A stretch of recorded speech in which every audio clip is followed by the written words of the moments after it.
ICDS কেন্দ্রের বাচ্চাদের রান্নার চালে ও ডালে পোকা, নিম্নমানের খাবার পরিবেশন করা হয়। ছোট শিশু থেকে শুরু করে প্রসূতি মায়েদের, এমনকি স্কুলের রান্না করার জায়গাটিরও একেবারে অস্বাস্থ্যকর পরিবেশ, যে কারণে আইসিডিএস কেন্দ্রের সামনেই ক্ষোভে ফেটে পড়েন অভিভাবক থেকে শুরু করে গ্রামের মানুষজন।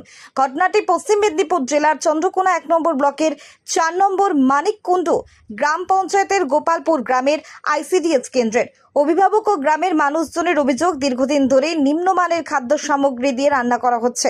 ওই কেন্দ্রের শিক্ষিকাকে বিষয়টি নিয়ে একাধিকবার অভিযোগ জানানো হলেও নাকি তিনি এলাকার মানুষজনের কথার কোনো গুরুত্ব দেননি।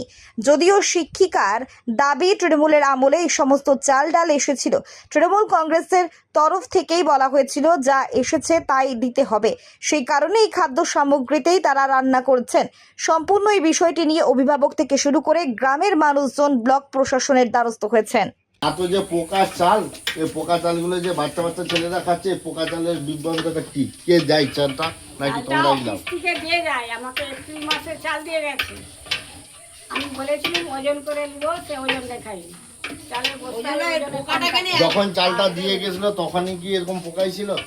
তখন থাকেনি, হয়তো ঠিক এই হয়েছে। আমরা ধুয়ে ধুয়ে পাথরে করছি, করে নিব, কিন্তু চাল আমার বস্তায় কম থাকে। পোকাটা বলছি আমরা যে বলছি এই চালটা কি বাচ্চাদের খাওয়ার যোগ্য, তুমি কি ভাবছো? কিন্তু আমাদেরকে তো এই চালটার ব্যালেন্স টেনে আসতে হচ্ছে, দিতে হচ্ছে। তুমি জানিয়েছিলে ভিডিও অফিসে? বিডিও অফিসকে জানাইনি, আমাদের অফিসে জানি। সেখানে কি বলেছিল তোমাকে? সেখানে বলেছে মা তোমরা পাথরে করবে, এটাও বলেছে। পাশুড়ে করতে বলেছে? চালটা যে কম ছিল, কমপ্লেন জানিয়ে বলতে কি বলেছিল? সে দাঁড়ায়নি, যে চাল দিতে এসছে পঞ্চু, তার ভালো পদবি জানিনি আমি, পঞ্চুদাই করি, সে দাঁড়ায়নি, চাল দিয়ে চলে যাচ্ছে। আমি একবার দুবার টেনে দেখেছি, এক একটা বস্তায় 8 কিলো 6 কিলো চাল কম থাকে, কিন্তু আমাদেরকে তো ওইটা ব্যালেন্স টানতে হচ্ছে। পোকাটাকে এবারের ক্ষেত্রে না বারবার এরকম না, আছে? বারবারে হয়নি। আরে বস্তায় চাল আছে নাকি? আর বস্তা কোথায় না, এইটাই তো লাস্ট। চাল দিয়ে যাওয়া সত্ত্বেও 8 কিলো করে 10 কিলো করে চাল কম বলছে। যদি মারা পোকা টাকা থাকে, কমপ্লেন করার পরে যদি ফ্রেশ চাল না দেয়, তাহলে লিখিত দরখাস্ত দিতে বাধ্য হবো আমরা।